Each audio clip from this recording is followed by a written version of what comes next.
नमस्कार दोस्तों, पाथफाइंडर पर आप सभी का स्वागत है। मेरा नाम निधि है। दोस्तों, इस समय पॉलिटिकल माहौल जो है पूरे देश का, उसमें काफी गर्मा गर्मी देखने को मिल रही है। अगर मैं स्पेसिफिकली बात करूं पंजाब पॉलिटिक्स की, तो right now it is on fire. यहाँ पे सीधे सीधे आमने सामने हैं एक आईएएस ऑफिसर और पंजाब के चीफ मिनिस्टर भगवंत मान जी।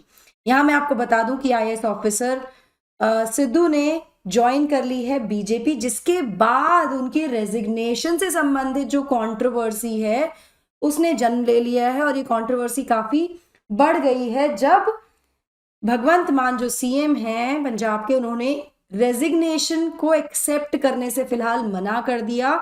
और एक ब्यूरोक्रेट जब तक वो रिजाइन नहीं करता अपनी सर्विस से, या वो जब तक अपनी सर्विस में है, तब तक वो कोई पॉलिटिकल पार्टी ज्वाइन नहीं कर सकता।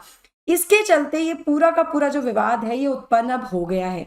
एग्जैक्टली क्या हुआ है, क्या है पूरा मुद्दा, ये जानते हैं आज के सेशन में। तो पंजाब में परमपाल कौर जो आईएएस ऑफिसर हैं, उन्होंने रिजाइन कर दिया। According to her she resign, और उनका जो रेजिग्नेशन है वो एक्सेप्ट भी कर लिया गया केंद्र सरकार के द्वारा। लेकिन यहां पर चीफ मिनिस्टर भगवंत मान ने कहा कि भाई आपका रेजिग्नेशन अभी तक एक्सेप्ट नहीं हुआ है बाय दी स्टेट। क्यों ऐसा कहा जा रहा है, क्या है इससे संबंध में रूल, इन सब चीजों के बारे में आज हम बात करने वाले हैं। शुरुआत करते हैं with the news. So Punjab cadre की आईएएस ऑफिसर परमपाल कौर ने ज्वाइन कर ली भारतीय जनता पार्टी थर्सडे को, और इसके साथ ही वो आ गई हैं सीधे सीधे विवाद में विद द चीफ मिनिस्टर भगवंत मान, जिन्होंने कहा है कि उनका रेजिग्नेशन अभी तक एक्सेप्ट नहीं हुआ है। वहीं कौर का कहना है कि उसको she has been acknowledged by the centre, मतलब उनका जो रेजिग्नेशन है उसको एक्नॉलेजमेंट मिल गया है केंद्र की तरफ से। यहां पर भगवंत मान ने अपने ट्विटर या एक्स अकाउंट पर लिखा कि Parampal Kaur ji resignation as IAS officer has not been accepted. इनका अभी तक रेजिग्नेशन एक्सेप्ट नहीं हुआ है पंजाब सरकार के द्वारा, और आप इतनी जल्दी में थी आईएएस ऑफिसर बनने के लिए अर्लियर, बट छोड़ने का इस नौकरी को कोई प्रोसीजर है। Please understand the procedure for resigning. आप पहले प्रोसीजर समझ ली रिजाइन करने के लिए, वरना आपकी जो भी अर्निंग्स हैं, जो भी आपके फंड्स हैं, दे मे बी एट रिस्क। सीधे सीधे यहां पर उनको चेताया गया है भगवंत मान जी के द्वारा। पूरा मुद्दा क्या है, सो परमपाल कौर जो है वो डॉटर इन लॉ है फॉर्मर मिनिस्टर और शिरोमणि अकाली दल जो एसएडी है उनके लीडर सिकंदर सिंह मलूका की। इन्होंने अपना रेजिग्नेशन सबमिट किया था 3 अप्रैल को। यहां पर वो सर्व कर रही थी as managing director of Punjab state industrial development corporation. उसके बाद इस पोजीशन पर रहते हुए उन्होंने फॉरवर्ड की एक request for voluntary retirement to chief secretary Anurag Verma. यहां पर उन्होंने कारण दिया पर्सनल और डोमेस्टिक कारण के चलते, for inability to continue in service, कि भाई कुछ कारण है, मेरे पर्सनल कारण है और डोमेस्टिक रीजन है जिसकी वजह से मैं कंटिन्यू नहीं कर सकती। चीफ सेक्रेटरी को उन्होंने बता दिया वॉलंटरी रिटायरमेंट के लिए। अब ये उन्होंने किया under rule 16 clause 2 of AIS death cum retirement benefit rules 1958, जिसके अंतर्गत she expressed her desire for immediate voluntary retirement. मतलब उन्होंने VRS के लिए अपना बोल दिया from the IAS and request किया waiver of customary 3 month notice period, कि मेरा 3 महीने का जो नोटिस पीरियड है उसको भी यहाँ पर वेव ऑफ कर दिया जाए। ठीक है, तो बेसिकली इस रूल के अंडर उन्होंने VRS की एप्लीकेशन डाल दी और वेवर के लिए भी बोल दिया। एक 3 महीने का वेवर, 3 महीने का एक नोटिस पीरियड होता है, उसको भी वेव ऑफ करने की उन्होंने यहाँ पर बात की है। इस संबंध में ये जो चीफ सेक्रेटरी थे उन्होंने फॉरवर्ड की फाइल को चीफ मिनिस्टर को, जिन्होंने इसको विदहेल्ड कर दिया, मतलब रोक लिया अप्रूवल इनका। However prior to the CM decision, Kaur ने बीजेपी ज्वाइन कर लिया और अनाउंस कर दिया मीडिया को दैट उनका रेजिग्नेशन जो है एक्सेप्ट कर लिया है केंद्र सरकार ने। जिसके बाद ये पूरा विवाद यहां पर उत्पन्न हो गया कि स्टेट सीएम के अप्रूवल के बिना केंद्र ने कैसे यहां पर रेजिग्नेशन एक्सेप्ट कर लिया। क्या है इस संबंध में रूल, उसको भी जान लेते हैं। क्या ये सिर्फ पॉलिटिकल मुद्दा है कि जेन्युइनली यहां पर रूल्स ब्रेक किए गए हैं, उनका वायलेशन हुआ है, ये भी समझते हैं दोस्तों। बट बिफोर मूविंग फॉरवर्ड, ये मेरा छोटा सा इंट्रोडक्शन है, ये मेरा टेलीग्राम चैनल है जहां पर आप मुझे फॉलो कर सकते हैं मेरी सभी क्लास की अपडेट शेड्यूल्स और पीडीएफ्स के लिए। अनअकैडमी ऑफलाइन सेंटर्स पर बैचेस शुरू हो चुके हैं हमारे 8 अप्रैल से, जहां पर आपको अलग अलग कोर्सेज मिल जाएंगे।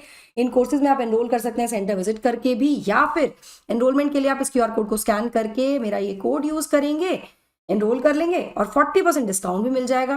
तो बहुत ज्यादा बेनिफिट है, अभी एनरोल कर लीजिए QR कोड को स्कैन करके।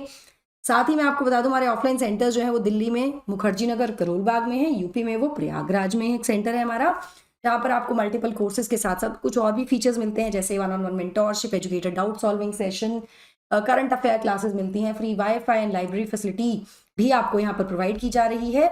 साथ ही हमारा जो स्कॉलरशिप टेस्ट है UIST वो और बेहतर और बड़ा हो गया है।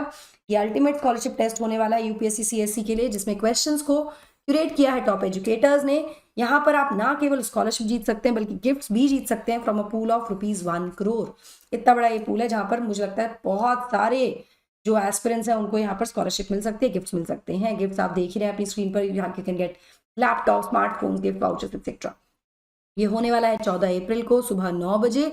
अभी इस QR कोड को स्कैन करके रजिस्टर कर लीजिए और अटेम्प्ट कीजिए, so that not only you get to know आपकी प्रिपरेशन कैसी चल रही है, बल्कि you can also get the scholarships here. चलिए अब बात करते हैं रेजिग्नेशन प्रोसेस की IAS ऑफिसर्स के लिए। सो जनरली होता क्या है, जो IAS ऑफिसर्स होते हैं वो अपना रेजिग्नेशन सबमिट करते हैं चीफ सेक्रेटरी को। यहाँ पर जो स्टेट कैडर है वो इंश्योर करता है कि सभी डिपार्टमेंटल ड्यूज जो हैं IAS ऑफिसर के वो सेटल्ड हैं। इसके बाद स्टेट कैडर वेरीफाई करता है ऑफिसर के विजिलेंस स्टेटस को भी। जब एक बार सब कुछ चेक हो जाता है, जब एक बार सब कुछ वेरीफाई किया जाता है, तो स्टेट कैडर फॉरवर्ड करता है रेजिग्नेशन को with their recommendation to the department of personnel and training, जो सेंट्रल गवर्नमेंट का डिपार्टमेंट है, केंद्र सरकार के लेवल पर है ये DOPT। ठीक है, इसके बाद DOPT फाइनल डिसीजन लेता है on whether to accept the resignation और नॉट। अब यहाँ पे क्या हुआ है ना, ये कहा जा रहा है कि ये जो ये वाला लेवल है ना, ये तो अभी फाइनल हुआ ही नहीं, क्लियर ही नहीं हुआ है, लेकिन सेंटर से एक्सेप्ट हो गया है। ये पूरा बवाल यहाँ पर मचा हुआ है। क्वेश्चंस क्यों उठ रहे हैं IAS ऑफिसर रेजिग्नेशन को? तो यहाँ पर जो ऑफिसर हैं सिद्धू जो है, सॉरी, उन्होंने रिपोर्टेडली अप्लाई किया VRS के लिए अंडर सेक्शन 16(2), जो कि आता है under the state governments purview for approval and benefit disbursement. Additionally उन्होंने वेवर के लिए भी रिक्वेस्ट किया कि 3 महीने का जो वेवर है उसको, मतलब 3 महीने का जो नोटिस पीरियड है उसको वेव ऑफ कर दीजिए। उससे कहीं ना कहीं इंडिकेट हुआ उनका intent to follow the VRS route, कि भाई वो इसको भी स्किप करना चाह रहे हैं। हाउएवर गवर्नमेंट, जो स्टेट गवर्नमेंट है, उन्होंने इस पूरे जो स्टैंडर्ड प्रोसीजर है उसको बाईपास किया और एक्सेप्ट कर लिया उनके रेजिग्नेशन को डायरेक्टली, जिसके बाद से पूरा क्वेश्चन यहाँ पर उठ गया कि भाई जब तक there is an absence of formal resignation from the officer to the state cadre, है ना, और मतलब पेंडिंग है रिकमेंडेशन फ्रॉम देम, तब तक कैसे डिसीजन लिया गया है दैट शी हैज, मतलब resignation has been accepted, correct? ये पूरा मुद्दा है। अब इसमें हो क्या सकता है, ये बहुत इंपॉर्टेंट है। देखिए, CM ने तो अपनी मतलब जो मंशा है वो इंडिकेट कर ही दी है कि भाई आपके जो फंड्स हैं उन पर वो रिस्क पर आ जाएंगे, आपकी अर्निंग्स हैं, जो भी आपका आपकी जो भी सेविंग्स होंगी वो सब रिस्क पर आ सकते हैं अगर सब सही तरीके से प्रॉपर प्रोसीजर आप फॉलो नहीं करती हैं। तो यहाँ पे CM ने इंडिकेट किया कि सरकार जो है वो इन्वेस्टिगेट करेगी जो कारण है आपके रेजिग्नेशन के, जो आपने अपनी एप्लीकेशन में दिए हैं वो सही हैं, और ये एक अनसर्टनिटी है। उनकी एप्लीकेशन के अकॉर्डिंग, सिद्धू की एप्लीकेशन के अकॉर्डिंग, उन्होंने पर्सनल और डोमेस्टिक रीजंस दिए हैं फॉर VRS, लेकिन जिस तरह से उन्होंने मीडिया को अनाउंस कर दिया कि वो BJP ज्वाइन कर चुकी हैं, उससे पता लगता है कि उनके तो जो रीजंस हैं वो पॉलिटिकल हैं। इस केस में स्टेट जो है कैन टेक अ स्टैंस, और अगर स्टेट यहाँ पर कुछ स्टैंस लेता है, मतलब इसके अगेंस्ट कुछ डिसीजन लेता है, कुछ ऐसा करता है, तो अब ये जो मुद्दा है केंद्र सरकार और राज्य के बीच में, पंजाब के बीच में, वो एस्केलेट होना निश्चित है। क्या होने वाला है आगे, ये तो हमें 1-2 दिन में पता ही लग जाएगा। फिलहाल तो ये न्यूज़ आई है, क्या होगा उसके बारे में बात करेंगे। क्या ऐसा किया जा सकता है, नहीं किया जा सकता, ये भी क्लियर हो जाएगा। देखो, किया जा सकता है, लेकिन वहां पे स्टेट का रिकमेंडेशन अप्रूवल जरूरी था। यहाँ पे DOPT ने अप्रूव तो कर दिया रेजिग्नेशन, लेकिन वहां पे जो स्टेट का जो रिकमेंडेशन है वो पेंडिंग था अकॉर्डिंग टू द CM ने कहा कि अभी तो ये विदहेल्ड किया हुआ है अप्रूवल हमने, उसके बाद कैसे हो गया। तो ये जो ब्रीच हुआ है ये किस तरह का है, क्या ये विद इन द रूल्स हुआ है, अगेंस्ट द रूल्स हुआ है, ये भी आने वाले समय में पता लग जाएगा जब इसके बारे में और ज्यादा बात की जाएगी। अभी फिलहाल तो ये है कि उन्होंने BJP ज्वाइन कर लिया है और CM ने ये कह दिया है कि आपके फंड्स को रोक दिया जा सकता है। आपको क्या लगता है इसके बारे में, मुझे कमेंट सेक्शन में जरूर बताइएगा दोस्तों।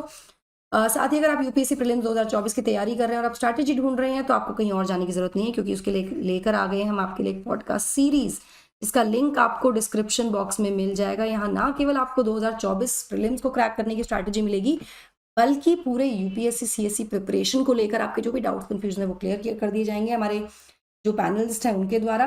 गो check it out right now.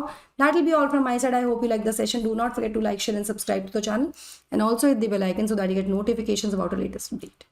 Thank you so much. God bless. Take care. Bye bye.